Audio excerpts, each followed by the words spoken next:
Olá, meus amigos, minhas amigas, boa noite para todos.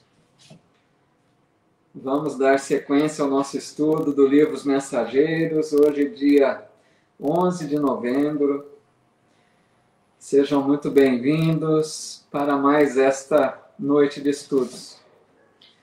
Que Jesus, o nosso Mestre, nos permita o amparo dos benfeitores espirituais que nos envolvam a todos em sua paz, nos inspirando, nos amparando, para que nós possamos aproveitar bastante daquilo que estudaremos hoje.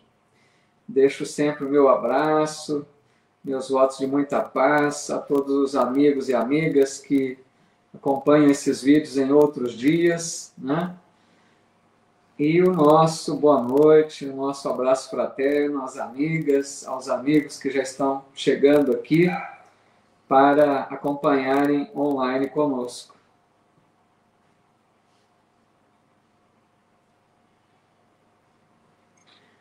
Nosso boa noite aqui, amiga Débora Medeiros, muito bem-vinda.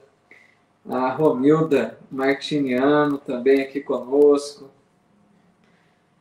Aqui também a Isabel Costa, muito boa noite, Isabel, bem-vinda. A Loiva Carnop, nossa amiga, sempre estudando aqui junto.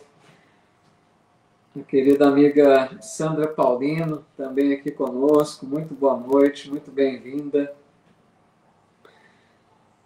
Lembrando, amigos, que hoje nós vamos só finalizar um trechinho que ficou do capítulo 8, né? Na última semana, nós não encerramos completamente o capítulo 8, ficou um trechinho, e hoje, então, a gente vai só finalizar esse restinho do capítulo 8 e avançamos para o capítulo 9, que traz aqui por título, né, por tema, Ouvindo Impressões. Tá legal? Então, deixa eu ver aqui mais amigos que estão chegando. A Silvia Guerra, muito boa noite, Silvia. Maria Isabel Rubatino, boa noite, bem-vinda, viu? Querida amiga Deise Florencio, sempre também conosco, lá da Pensilvânia. A Ercília Machado, muito boa noite. Aqui também a Fátima Marcaça Baldo, tudo bem, Fátima? A Graça Barbosa, a Márcia Lima, Irani Zucatelli Gaspar, boa noite. Odete Oliveira, muito boa noite, Odete. Que legal. E a todos que aqui estão, a Zuleide Carvalho também aqui. Que assim seja, um estudo abençoado. Muito obrigado, Zuleide, muito bem-vinda. Amiga Cida Baldan também já chegando aqui. O Abner Rodrigues. Boa noite, Abner. Tudo bom? Que legal. Muito bom demais. Fico muito feliz com a presença de todos. Então, nós vamos, como eu comentei, né, finalizar um trechinho que ficou do capítulo 8. Só recordando, esse capítulo 8 falou sobre aquele tarefeiro, né, também fracassado na tarefa última que tentou, o Acelino, né? Vocês vão recordar, porque o Acelino foi aquele que fracassou no sentido de comercializar a mediunidade. Vocês se recordam? Ele dizia, né, que a culpa dele era muito maior, porque ele conhecia, né, e desempenhou a tarefa, mas cobrava pela mediunidade. Nós sabemos que é um dos maiores problemas aí, no sentido dos erros, né, com relação à prática mediúnica, seria comercializar, né, dessa faculdade que, na verdade, só acontece por causa dos espíritos, né? Nós não teríamos que cobrar por algo que somos apenas um instrumento passivo, né? Então, ele diz que, apesar dos apelos dos benfeitores espirituais, ele não se mudou, não mudou de ideia, né? Continuou persistindo nesse erro grave e desperdiçou a oportunidade reencarnatória comercializando com a mediunidade, certo? Então, vamos naquele trechinho que nós paramos, que diz assim: nesse momento, os olhos do narrador cobriram-se de súbita vermelhidão, estampando-se-lhe, no fundo, horror nas pupilas, como se estivesse revivendo atrozes dilacerações. Então aqui, é isso mesmo, Graça, dai de graça, né? Que de graça recebeste. É bem esse lembrete aí do Cristo, né? Então, imaginem, amigos, lá no mundo espiritual, ele, né, reconhecendo o erro grave, lembrando-se de todo o investimento que ele recebeu de preparação para vir à Terra realizar a tarefa, quanto que ele deveria realmente estar desconsolado, abatido, né, preocupado. Ele estampava isso no olhar, no rosto, né? Aí ele diz: mas a morte chegou e arrancou-me a fantasia, prosseguiu mais grave. Desde o instante da grande transição, a ronda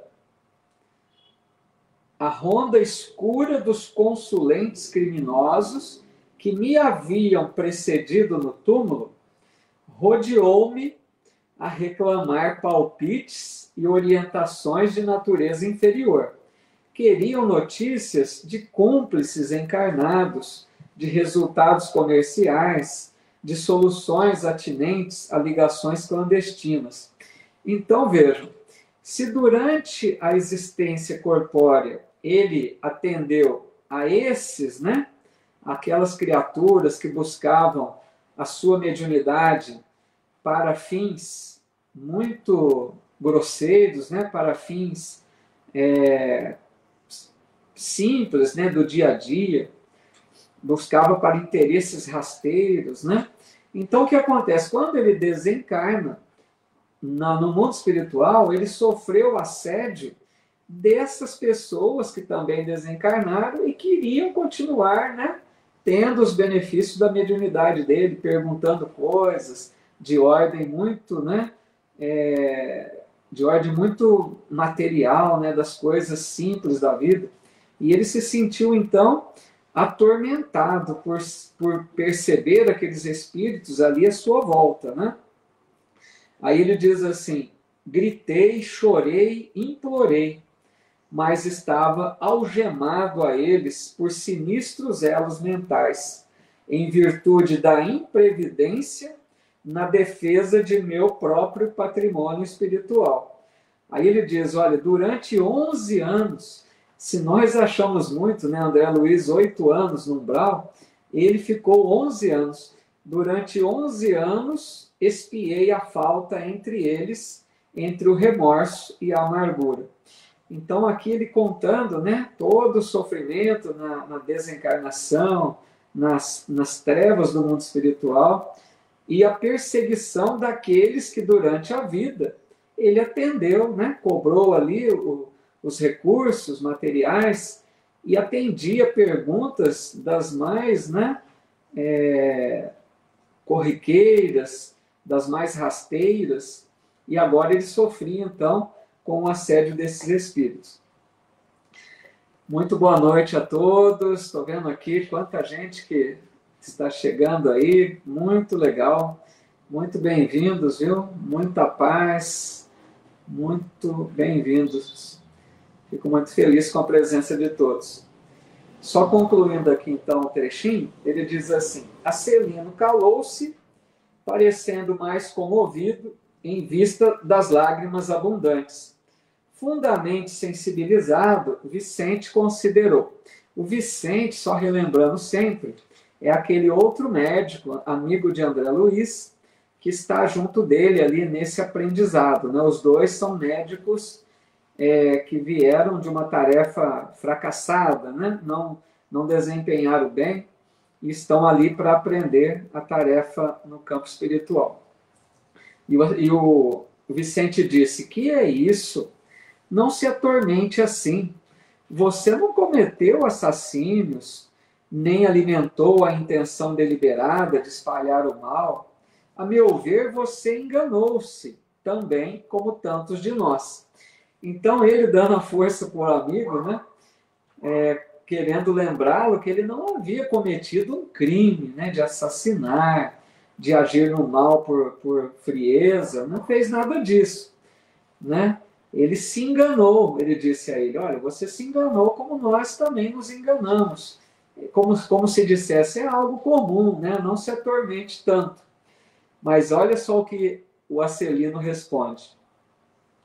Ele enxugou o pranto e respondeu, não fui homicida nem ladrão vulgar, mas mantive o propósito íntimo, não mantive o propósito íntimo de ferir ninguém, nem desrespeitei alheios lares. Quer dizer, ele reconhece que ele não fez nada assim de maldade, né? Determinada. Só que aí, olha o que ele diz, amigos, que sério isso. Mas, indo aos círculos carnais para servir as criaturas de Deus, nossos irmãos, auxiliando-os no crescimento espiritual com Jesus, apenas fiz viciados da crença religiosa e delinquentes ocultos, mutilados da fé e aleijados do pensamento. Não tenho desculpas, porque estava esclarecido. Não tenho perdão, porque não me faltou assistência divina. E depois de longa pausa, concluiu gravemente. Podem avaliar a extensão da minha culpa? Vejam, amigos, que lamento, né? Sofrido realmente. Olha a consciência de culpa, né? Reconhecendo claramente o seu erro grave. Porque, como foi dito, ele não matou, não roubou, não perturbou os lares, né? Mas o que ele está dizendo? Ele veio para a Terra com um propósito maravilhoso, como ele disse aqui, auxiliar no crescimento espiritual com Jesus. Se ele tivesse desempenhado bem a sua tarefa mediúnica, quantas pessoas poderiam ter avançado espiritualmente no entendimento da mensagem do Cristo com base no seu trabalho mediúnico? Olha que tarefa importante. Ele teria contribuído para elevar a condição espiritual de muitos irmãos que pudessem ter se beneficiado do seu trabalho mediúnico.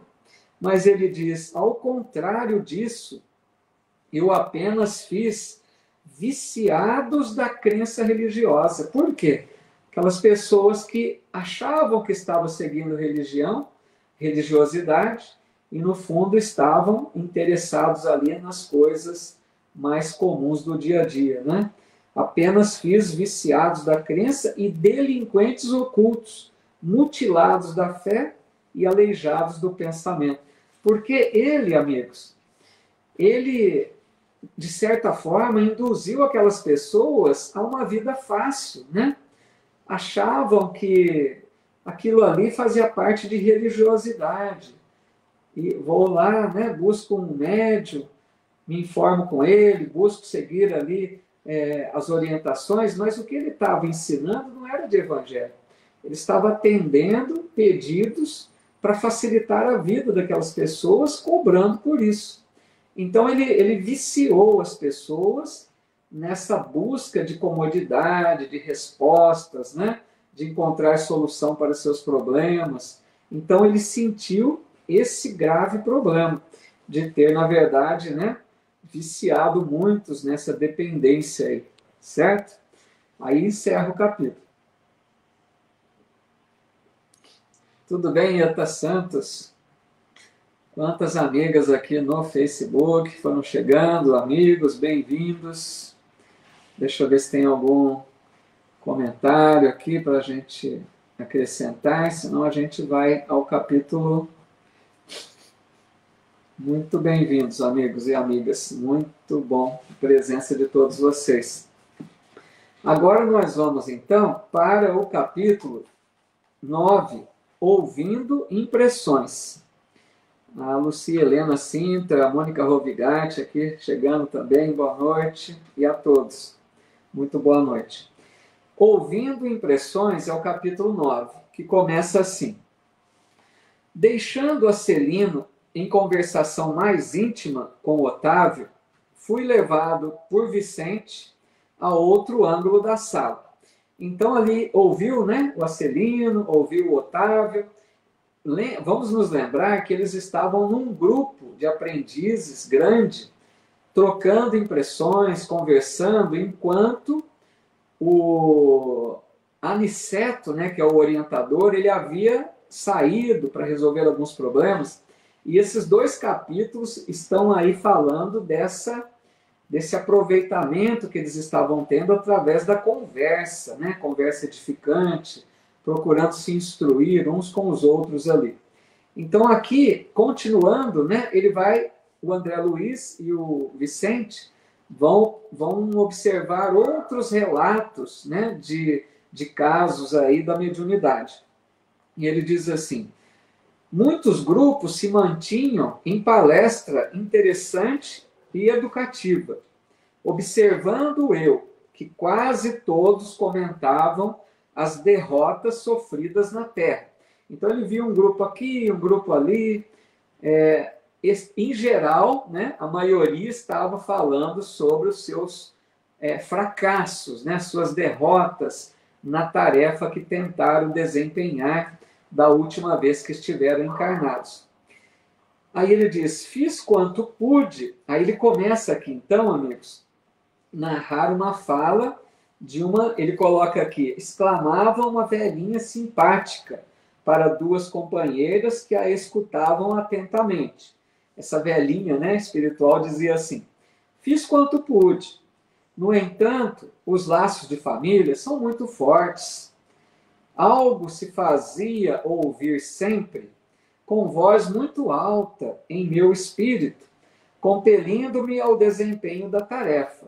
Mas, e o marido? Olha que interessante, né? O começo do relato dessa mulher que também fracassou na tarefa, ela começa a mostrar aqui qual foi o seu problema, né? Problema familiar. Vamos ver, amigos, que isso é muito comum, certo? Quantos médios vêm à Terra e sofrem com esse tipo de problema? Questão do relacionamento familiar. De alguma forma, a família pode, vamos dizer assim, criar um problema, né, para o bom desempenho da tarefa desse médium. Então ela está dizendo aqui que ela queria desempenhar, né, queria fazer algo. Ela diz aqui, fiz quanto pude, quer dizer, ela tá achando que ela fez no limite das forças. Só que ela coloca, mas e o marido? Aí ela vai começar a falar do problema que ela enfrentava com seu marido, que para ela passou a ser um problema, né, para a realização da tarefa. Amâncio, né, o marido dela, nunca se conformou. Amâncio nunca se conformou, ponto final. Se os enfermos me procuravam no receituário comum, agravava-se-lhe a neurastenia. Se os companheiros de doutrina me convidavam aos estudos evangélicos, revoltava-se ciumento. Que pensam vocês? Chegava a mobilizar minhas filhas contra mim. Como seria possível, em tais circunstâncias, atender a obrigações mediúnicas? Olha a situação dela, né? Ela ia dar uma receita ali mediúnica, o marido ficava irritado, né? Não estava gostando nada daquilo. Ela ia, então, para o estudo evangélico, para estudar, né, como os médios devem fazer, e ele, então, ficava todo cheio de ciúmes, né, assim, não gostando que ela participava ali naquele grupo de estudiosos. Ele chegava, então, a colocar as filhas contra ela, criando ali situações para que as filhas também vissem um problema na realização da tarefa dela.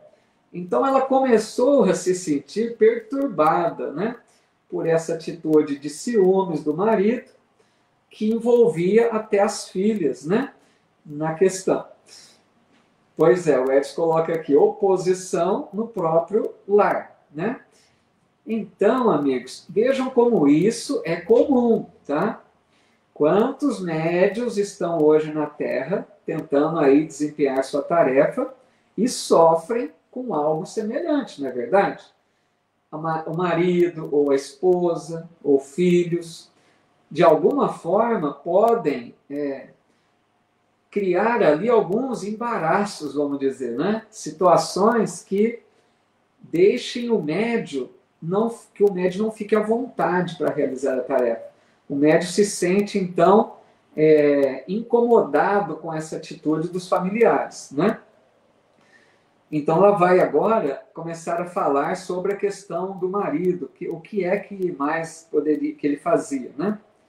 Só que aí diz assim, todavia, ponderou uma das senhoras que parecia mais segura de si. Então, naquele grupinho, né, tinha um outro espírito ali feminino, já um pouco mais esclarecido, mais segura, né? E ela diz assim, sempre temos recursos e pretextos para fugir às culpas. A Maria Isabel Rubatino está dizendo que no Insta está caindo, né? Então, aqui no Insta tem algumas pessoas, é que eu não sei se usam o Face também. Se vocês perceberem queda, o pessoal do Facebook está dizendo que aqui no Face está tranquilo, mas no Insta está tendo umas instabilidades, né? Então ela diz assim, sempre temos recursos e pretextos para fugir às culpas. Encaremos nossos problemas com realismo. Há de convir que com o socorro da boa vontade, sempre lhe ficariam alguns minutos na semana e algumas pequenas oportunidades para fazer o bem. Então essa amiga, né, amiga verdadeira. Então, que pena, né, Eta? Tá travando mesmo. Olá, Adri, tudo bem? Estante da Adri aqui conosco. Então, o Insta tem dado umas instabilidades aí, né? Mas tá conseguindo levar então, Débora? Tá bom, obrigado pelo retorno aí, gente. Se alguém quiser, né, migrar para o Face, tem bastante gente aqui no Face que não estão reclamando, não. Acho que o Face sempre tem mais, né, mais segurança aqui na transmissão. Eu acho que é por causa de um aparelho também que eu uso mais potente no Face. Acho que tem esse lado também.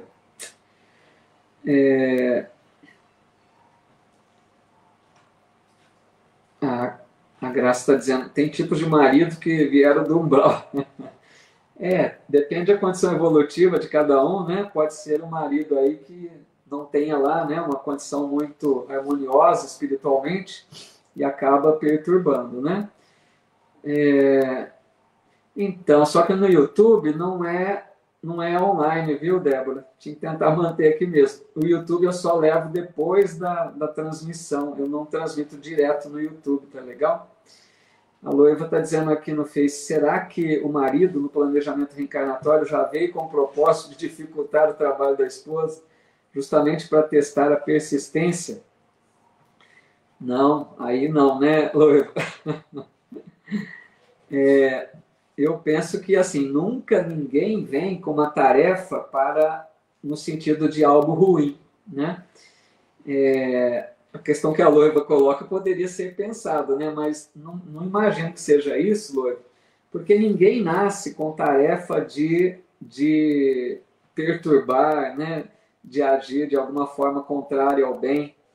Ele provavelmente estava agindo assim pela sua condição evolutiva e ela, né, sabia, como a Loiva coloca, no planejamento reencarnatório, eu creio, Loiva, que ela sabia que enfrentaria possivelmente uma situação dessa, dada a condição evolutiva do cônjuge, né? Mas não que ele veio para isso.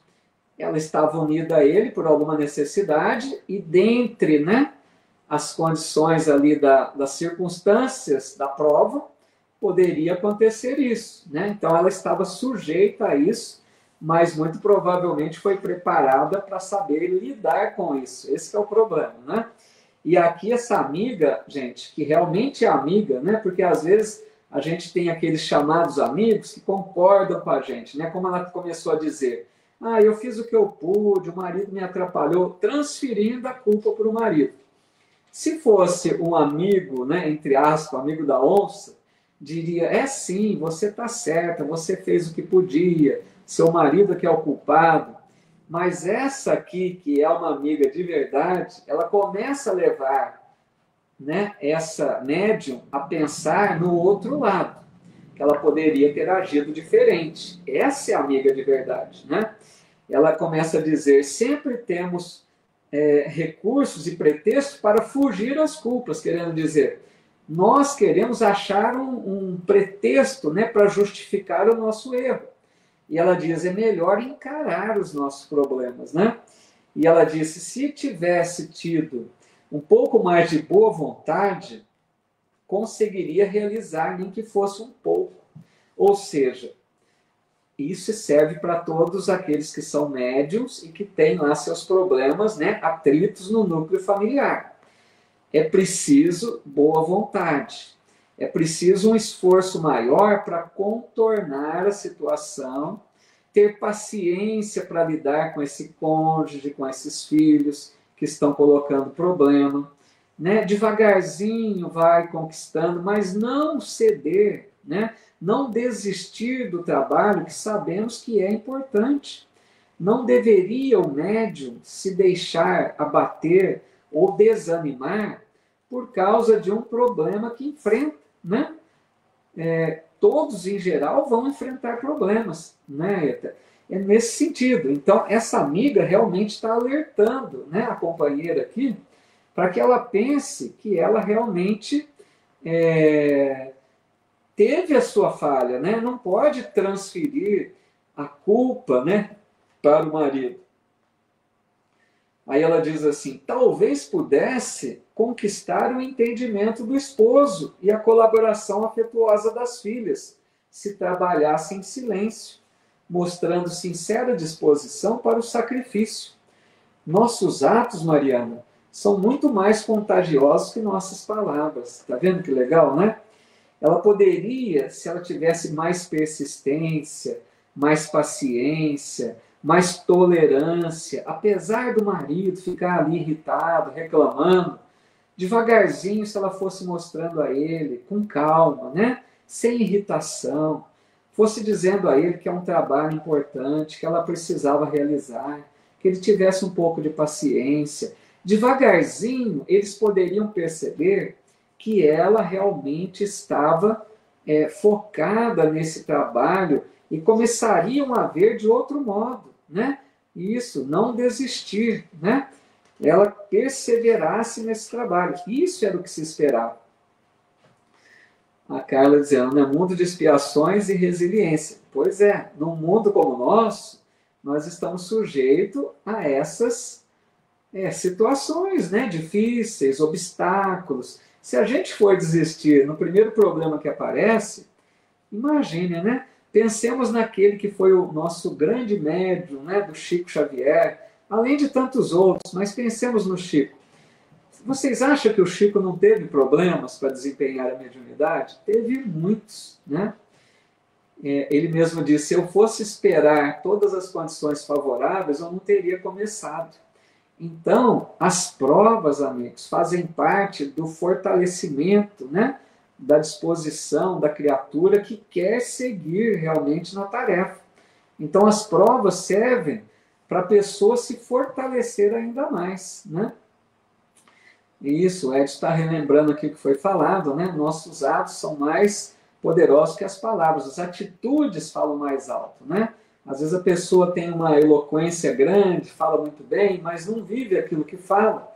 É preciso o exemplo, né? Muito acima das palavras. A Graça sempre tem uma fala descontraída aí, né, Graça? Vamos seguir mais um pouquinho. Aí diz assim, sim, respondeu a interlocutora, né? A Mariana, que está ali relatando seu caso, emitindo voz diferente. Concordo com a observação. Então, ela teve que concordar com a amiga que estava muito sensata, realmente, né? Colocando para ela assumir a culpa. Em verdade, nunca pude sofrer a incompreensão dos meus sem reclamar. Olha o problema, amigos. Esse é o problema sério, né, do médium nessa questão familiar. Ela não aceitava, né, a incompreensão do marido e das filhas sem colocar uma reclamação. Do mesmo jeito que eles vinham dizendo, né, reclamando com ela, não aceitando o seu trabalho, ela reclamava, ela reagia, né, de forma ruim. Reclamar não leva a nada. A atitude daquele que aprende com Jesus é a tolerância, é a compreensão, é a paciência, né? Por isso, amigos, que a gente vai vendo cada vez mais que seguir com Jesus não é fácil. Não nos iludamos, amigos. Não basta a gente pensar assim, eu vou falar muito de Jesus, eu vou pregar o Evangelho, eu vou ensinar os outros com a minha palavra do Evangelho. Não, é bom, tudo isso é muito válido. Mas não basta só isso. Seguir com Jesus é se adaptar, né? É se moldar de acordo com os ensinos do Cristo. Se a gente não desenvolve paciência, compreensão, tolerância, não estamos aprendendo com Jesus. Estamos agindo a nosso modo. Né? E ainda mais o médio, quanto seria preciso isso. Né? Então ela diz, para trabalharmos com eficiência, tornou a companheira sensata, né? A amiga lá que estava orientando. Isso mesmo, é praticar o que aprende, é o que precisa. Para trabalharmos com eficiência, disse a companheira, é preciso saber calar antes de tudo. Teríamos atendido perfeitamente aos nossos deveres se tivéssemos usado as receitas de obediência e otimismo que fornecemos aos outros. Olha que interessante, ela quer dizer, né? Muitas vezes a gente recomenda ao outro que seja paciente, que seja tolerante, que seja compreensivo, e nós não somos. Nós queremos que o outro haja dessa forma, mas nós muitas vezes não aprendemos a agir assim. Então ela disse, é preciso saber calar. O que é isso, né? Se nós não temos algo de bom para falar, melhor ficar em silêncio. Que a nossa fala não seja de reclamação, de reprovação, né? Aquela fala amarga, azeda, que não contribui em nada, certo? E ela acrescenta, aconselhar é sempre útil, mas aconselhar excessivamente pode traduzir esquecimento de nossas obrigações. Então, né, às vezes a gente aconselha alguém. Lógico, é importante, né? Dar um conselho para quem de repente está desorientado na vida. A gente orienta de acordo com as nossas possibilidades de conhecimento do Evangelho, da doutrina. Muito bom orientar, né? Só que ela diz, quando a gente aconselha excessivamente, a gente só fica aconselhando e não fazendo, né? Pode traduzir esquecimento de nossas obrigações. Por quê? Porque quando a gente aconselha demais, nós estamos muito focados no outro. E a gente não olha para nós mesmos, onde estão nossos problemas, nossas necessidades de mudança, de transformação. A gente está mais focado no outro, né? Então, tudo em excesso é ruim. A gente vai aprendendo isso. Aí ela diz assim digo, porque meu caso, a bem dizer, é muito semelhante ao seu. Fomos ao círculo carnal para construir com Jesus, mas caímos na tolice de acreditar que andávamos pela terra para discutir nossos caprichos. Olha que interessante essa fala dela, né? Os médiuns, os tarefeiros, né, de toda ordem, vêm à terra para construir com Jesus, ou seja, agir de acordo com a sua mensagem, agir de acordo com os ensinos do Cristo. Mas chegamos aqui, o que muitos de nós fazemos? esquecemos o Evangelho e colocamos em pauta os nossos caprichos, ou seja, nós agimos da forma que nós achamos que é certo, de acordo com nossa visão de vida, das coisas. Nós é que estabelecemos um roteiro e nos distanciamos do Evangelho de luz, do ensino do Cristo, quando deveríamos estar focados, né, naquilo que Jesus ensina. Deixa eu ver aqui, a Silvia Guerra, boa noite, Silvia, está colocando aqui, só um minutinho. Um bom exemplo é o melhor sermão. Olha que legal, né? Benjamin Franklin. Pois é, os exemplos valem mais que a palavra, né? E a Inês Davanzo colocando seguir Jesus dá trabalho. Muito trabalho, é muito difícil. Não é fácil, mas, amigos, nós precisamos saber o que nós queremos, né? Precisamos saber quais são nossos objetivos. A Eta coloca aqui no Insta, né? Todo mundo querendo ficar rico. Isso que é o duro, né? Às vezes a gente se entrega a tantas coisas, tantas buscas, e desviamos daquilo que seria o nosso objetivo primeiro, né? Buscar primeiro o reino de Deus e sua justiça, e tudo mais vos será acrescentado. Acho que nós já estamos em condição de começar a entender isso, né? E mudar a nossa vida. Isso mesmo, Carla Martins, o trabalho é preciso, né? Trabalho verdadeiro, né? Trabalho de amor na seara de Jesus. Aí ela diz assim, não executei, aqui quem está falando agora é aquela amiga sensata, certo? A amiga que orientou a outra para que ela assumisse a sua culpa, né? Mas ela também fracassou. E ela está dizendo assim, não executei minha tarefa mediúnica em virtude da irritação que me dominou, dada a indiferença de meus familiares pelos serviços espirituais. Olha que interessante isso, né? Ela ficava irritada com a indiferença dos familiares. Aqui, amigos, é algo também muito comum na nossa vida. Porque, veja, nós que já estamos algo, né, pelo menos algo despertos para a busca do aprendizado com Jesus, com a doutrina, queremos conhecer do Evangelho, da doutrina espírita, nós já temos essa busca, esse interesse de conhecer mais, mas nem sempre nossos familiares nos acompanham nessa busca, certo? Nós, de repente, somos o único da casa que tem interesse no estudo, em busca de religiosidade, de espiritualização. Às vezes somos o único membro da família que busca isso.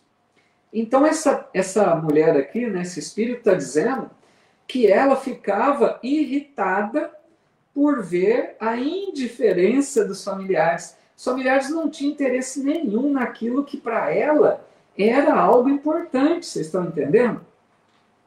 E aqui eu me recordo quando Jesus tem uma fala que fica mal compreendida, né, no Evangelho, que ele fala mais ou menos no sentido assim, que é preciso deixar pai, mãe, irmãos, né, por amor a ele.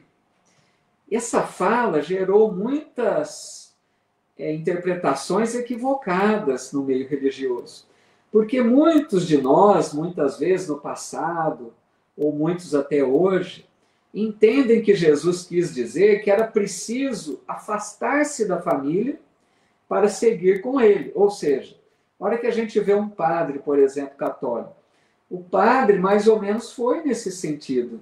Deixou a família para se dedicar ao sacerdócio. Mas será que Jesus teria falado para a gente deixar a família para segui-lo? Que era preciso deixar a família, que é um elo tão sagrado de convivência? Então a gente vai aprendendo com a doutrina espírita que uma interpretação muito provável para essa fala de Jesus é no seguinte sentido, da renúncia, no sentido assim, se o familiar não consegue nos acompanhar na nossa busca espiritual, entendamos que ele ainda não está pronto para isso.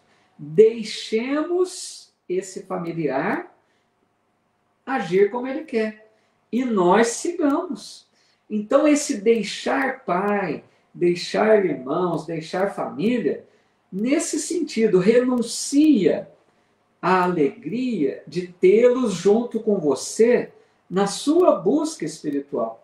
Olha que bonita essa interpretação. Renunciar à alegria de tê-los junto conosco.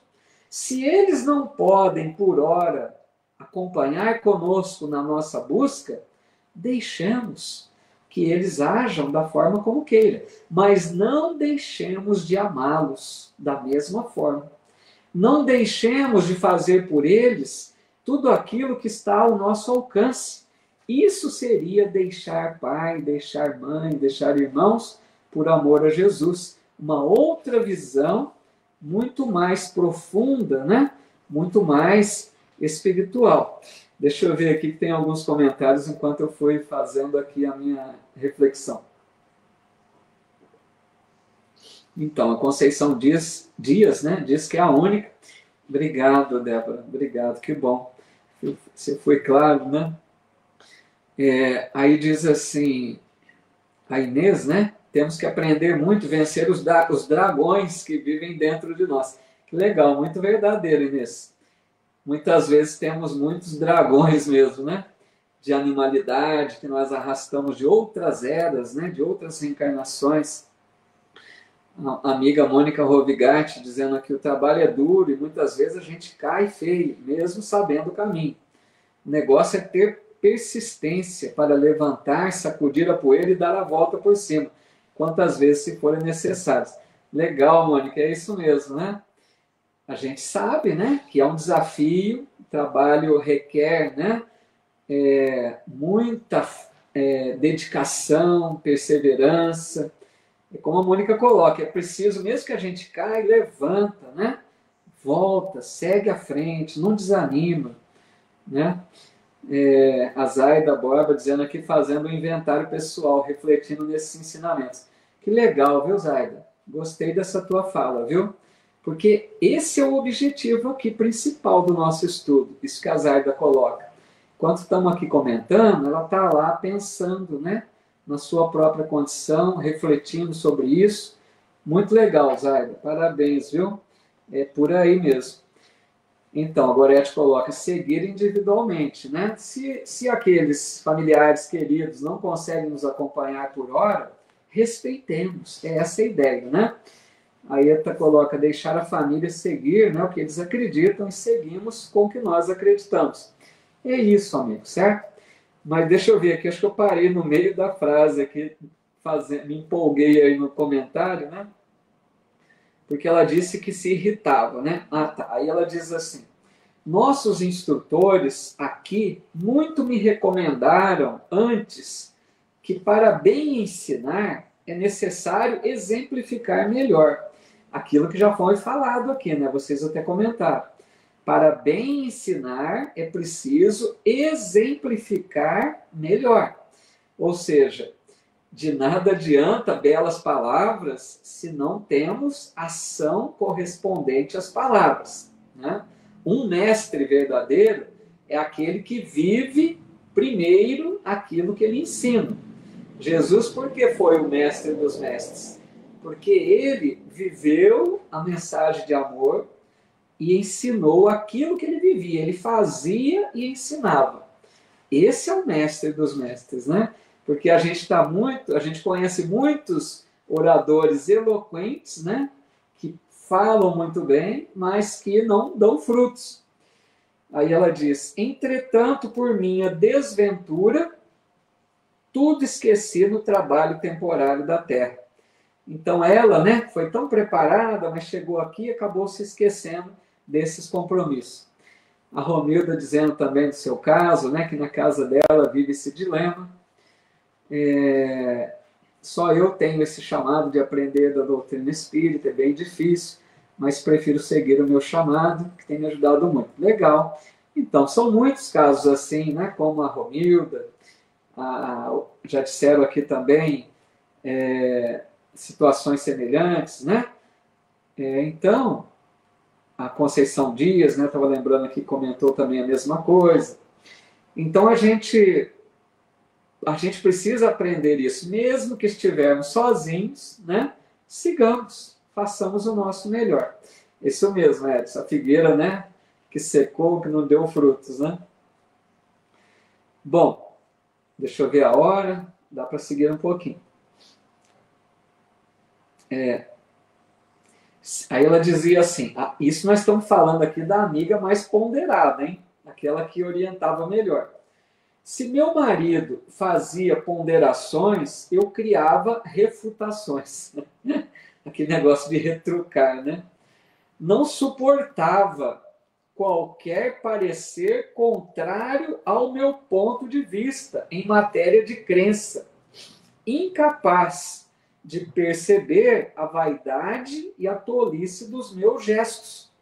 Das irreflexões nasceu minha perda última, na qual agravei de muito as responsabilidades.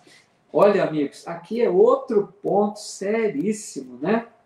Que a gente deve evitar. Olha quantas lições para a gente. Isso aqui é muito próximo, né, da nossa realidade, daquilo que a gente vive em família, se queremos realizar um trabalho no bem. Ela está dizendo aqui, né, que ela então começava a retrucar com o marido. Ele falava uma coisa, ela retrucava outra.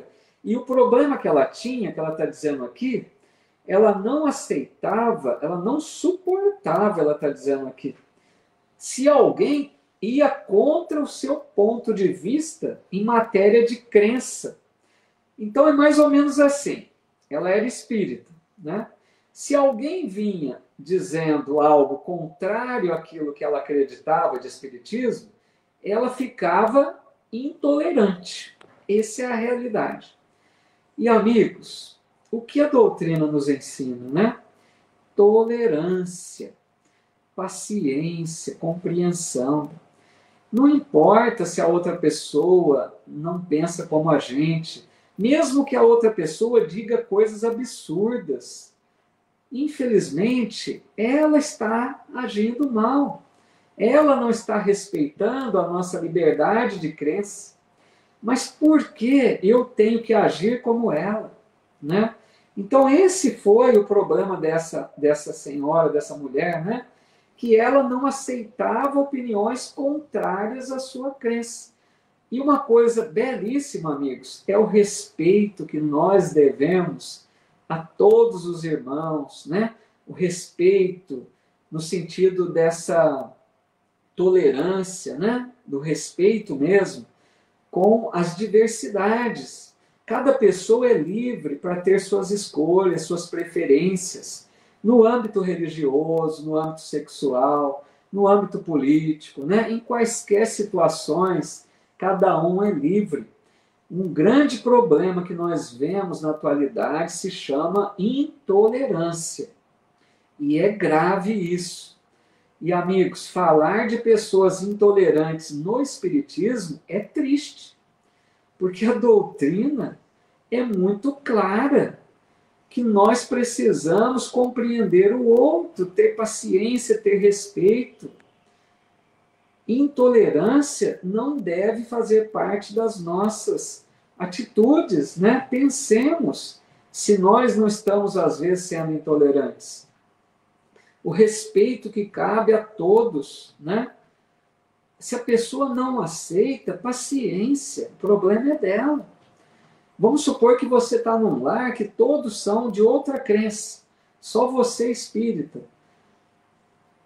Precisa paciência, precisa tolerância. Mesmo que aqueles familiares te agridam, eu digo até isso, mesmo que eles te agridam, perdão, ofensivamente, desrespeitando a tua crença, paciência. Assim você dará uma lição de verdadeiro cristão, de verdadeiro espírito, que sabe tolerar, que sabe compreender. E essa pessoa que disse que não teve esse domínio, né, das emoções. Pois é, o Edson disse aqui, né, devia ter ouvido o conselho do Chico, encha a boca de água. e segura até a vontade passar, né? Isso mesmo, Aita, fica em silêncio, né? Aí ela diz assim, olha só que sério também que ela vai dizer a seguir. Quase mensalmente, olha só que relato, quase mensalmente, Joaquim e eu, que é o marido, né? Nos empenhávamos em discussões e não trocávamos apenas os insultos contundentes, mas também os fluidos venenosos, segregados por nossa mente rebelde e enfermiça. Entre os conflitos e suas consequências, passei o tempo inutilizada para qualquer trabalho de elevação espiritual. Vejam, amigos, que grave isso, né? Todos os meses, ela está dizendo, que ela tinha pelo menos uma vez por mês discussões mais calorosas, né, com o marido. Aquelas discussões mais intensas.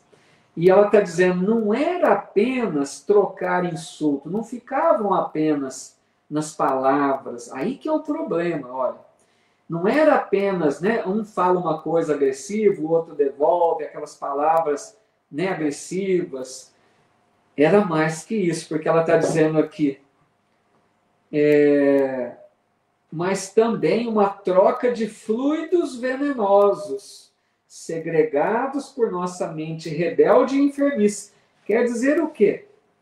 Devido ao estado de alma que eles se mantinham de agressividade, eles estavam vibrando de uma forma que acumulavam fluidos deletérios, venenosos. Cada um deles, fluidos ruins. Porque, gente, o estado de alma que a gente exterioriza aquilo. Aquilo faz parte da nossa vibração, da nossa aura, né? A gente está irradiando aquilo. Então, a hora que ela entrava nessa discussão calorosa, trocava esses fluidos. Era fluido venenoso para lá, fluido venenoso para cá. E o que acontece? Ela ficava envolvida por esses fluidos ruins e ela diz aqui, passei o tempo inutilizada para qualquer trabalho de elevação espiritual. Como que ela ia produzir, né, espiritualmente, com elevação de pensamentos, se ela estava envolvida por fluidos venenosos? Vocês estão entendendo a gravidade, né, do quê? Por que isso acontecia? Porque não sabia se conter, dominar suas emoções.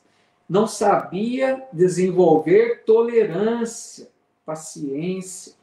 Se o marido é áspero, se a esposa é agressiva, sejamos nós aquele que silencia, que compreende, que deixa o outro falar.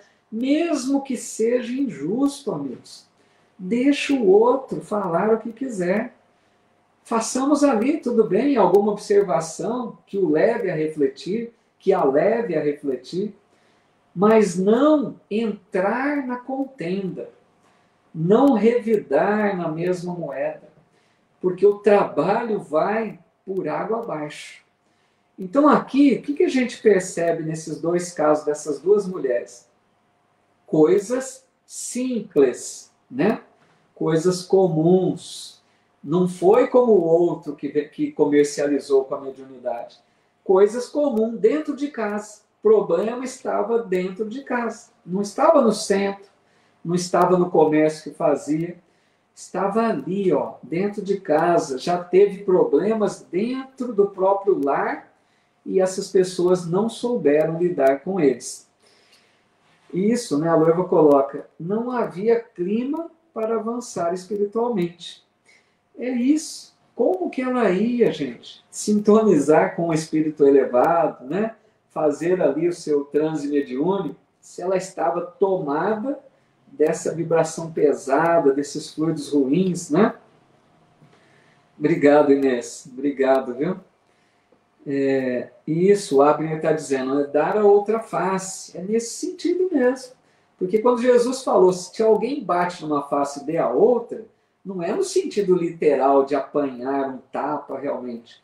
Se alguém, né, te ofende de alguma forma, dar a outra quer dizer o quê? Não revidar, não agir da mesma forma, ser mais tolerante, né? A Thaís Del Rey está colocando, muitas vezes somos obsessores e não percebemos. Pois é orar e vigiar, né? Gente, eu vou fazer uma marquinha aqui. Quem está acompanhando com o livro, nós vamos parar por aqui, ó. Nesse instante, chamou-me Vicente para apresentar um amigo. Ele vai para outro caso agora, tá? Eu vou parar aqui, porque já está aí 5 minutos para 1 hora de estudos, né? Para a gente não abusar aí da paciência de todos.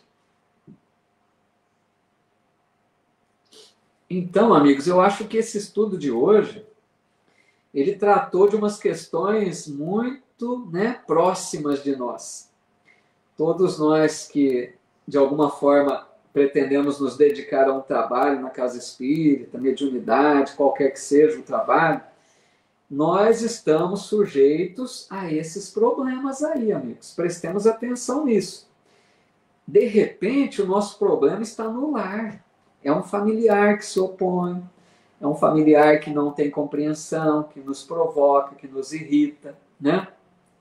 Então, prestemos atenção como que nós estamos lidando com esses familiares. É muito sério. A tarefa, amigos, vejam bem, essas mulheres fracassaram por causa disso. Não foi um problema lá diferente, miraculoso, né? Algo grandioso. Probleminha simples, relacionamento, certo? Obrigado, gente. Muito obrigado a todos aí pelas mensagens.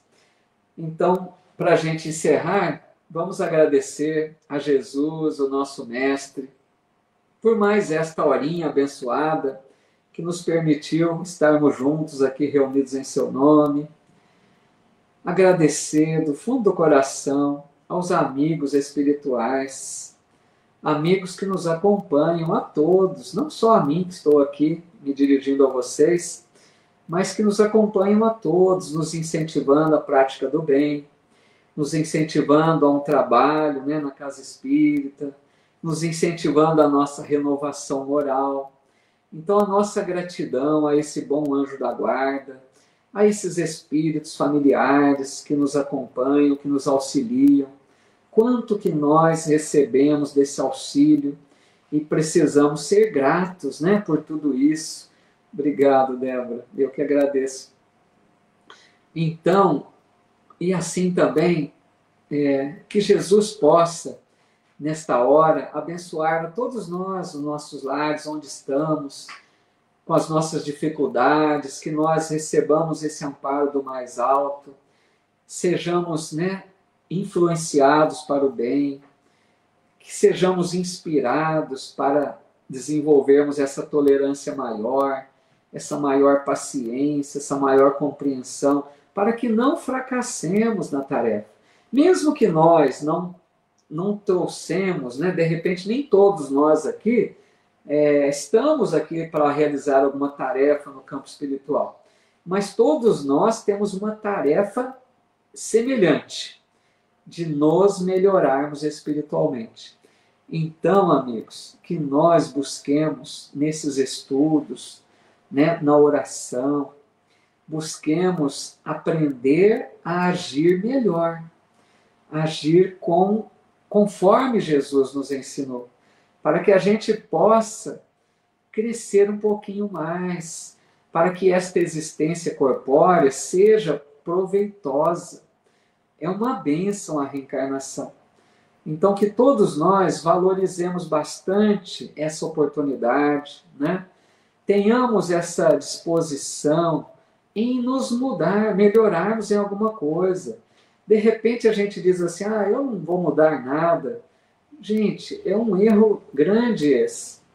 Estejamos abertos às mudanças, à renovação, aprender a fazer algo melhor, diferente, né? E pedindo forças a Deus, através da oração, rogando a Jesus que nos ampare. O auxílio do alto não nos falta.